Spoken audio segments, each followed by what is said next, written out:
Formidable robot.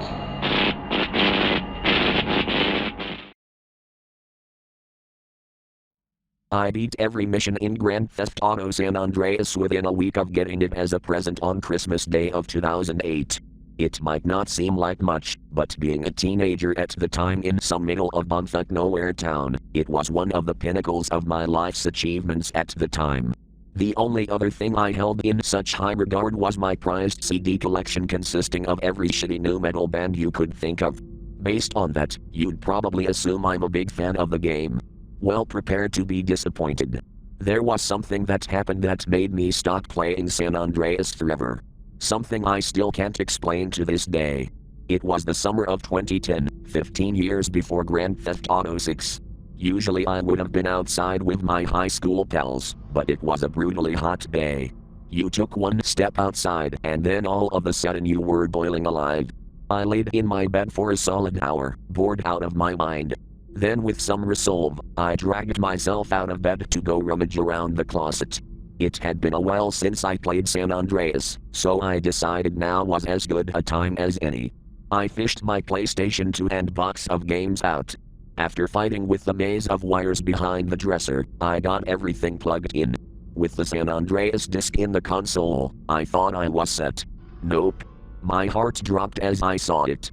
The accursed error screen with the red fog and haunting ambience, or as some like to call it, the red screen of death. Honestly, part of me wanted to just call it a day and watch TV instead. However, I relented. With the disc in hand, I wiped it with a cloth and then held my breath as I put it back in the disc tray. The game booted up with no issues and I breathed a sigh of relief.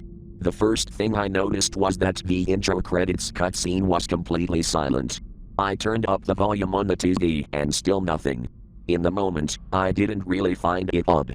I was annoyed more than anything.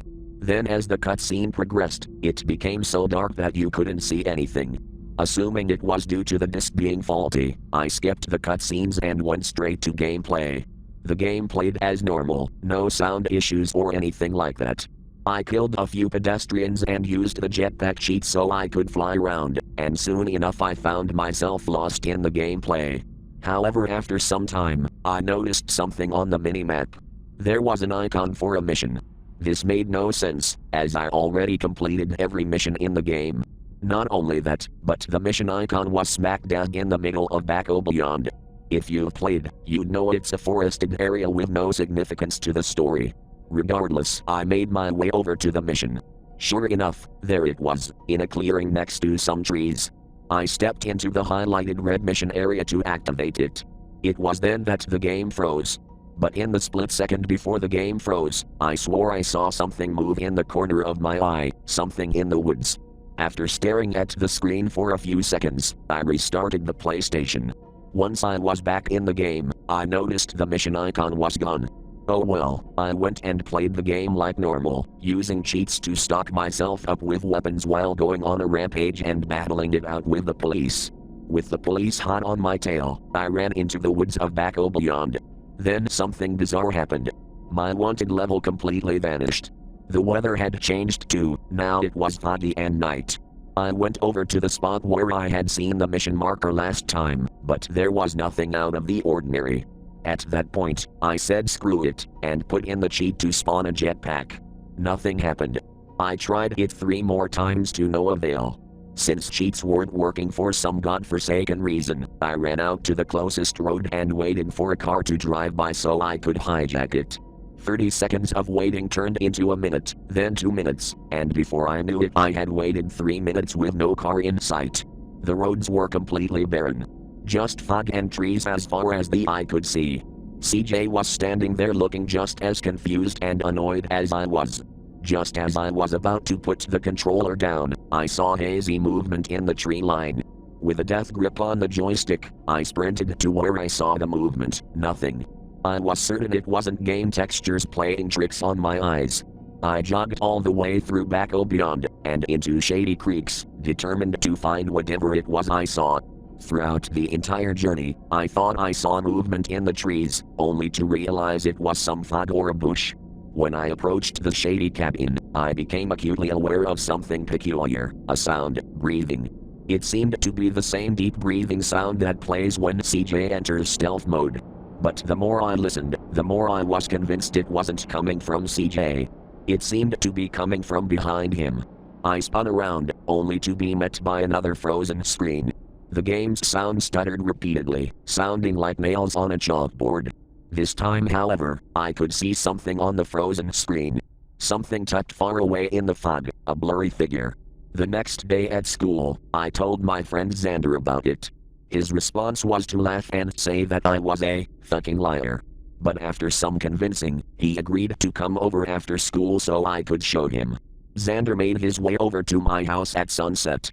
Once I got the multiplayer mode set up, I found it was difficult to convince Xander to follow my lead. He was more preoccupied with murdering pedestrians while screaming obscenities. After a while, he got bored and finally agreed to follow me. I led him to the woods of Baco Beyond, and soon enough the same thing happened. The weather changed to a foggy night, and pedestrians stopped spawning. Xander became silent. I got the impression he was kind of spooked. We searched the area, occasionally cracking a joke to break the silence. We had found nothing, so I decided it was a good time to go take a quick bathroom break. Once I came back into the room, I noticed Xander was pale. He started barraging me with a bunch of questions, and then accused me of modding the game. I tried to explain to him that it's practically impossible to mod a PlayStation 2. Then he told me what had happened when I was gone. He had seen what he described as a thing in the fog. After trying to shoot it, the screen flickered, and then the thing was gone. As creepy as it was, it also boosted our excitement.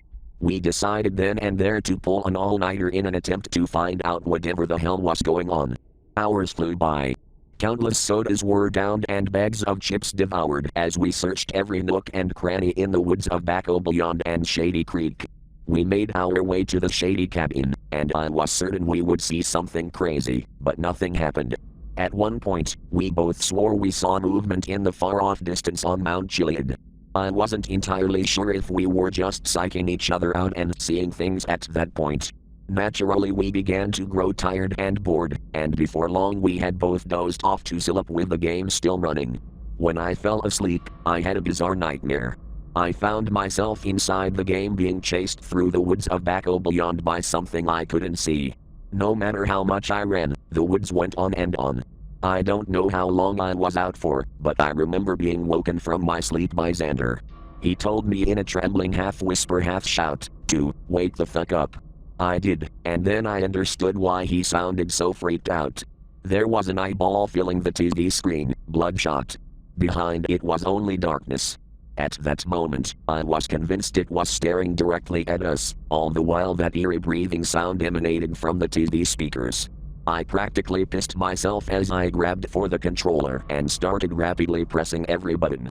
Just then the screen went black and the sound began to stutter, before it turned into an unbearable screech. I rushed over to the PlayStation and yanked out the power cord. Silence. Just like that, it all stopped. Xander and I looked at each other, and I imagine he was thinking the same thing as me. Holy shit. Xander and I agreed we wanted nothing to do with the game, and I sold it in the garage sale my family had the week after. I tried to post about it in some GTA forums, but I was laughed at and told I was an attention-seeking dipshit. And that was the end of it, or so I thought.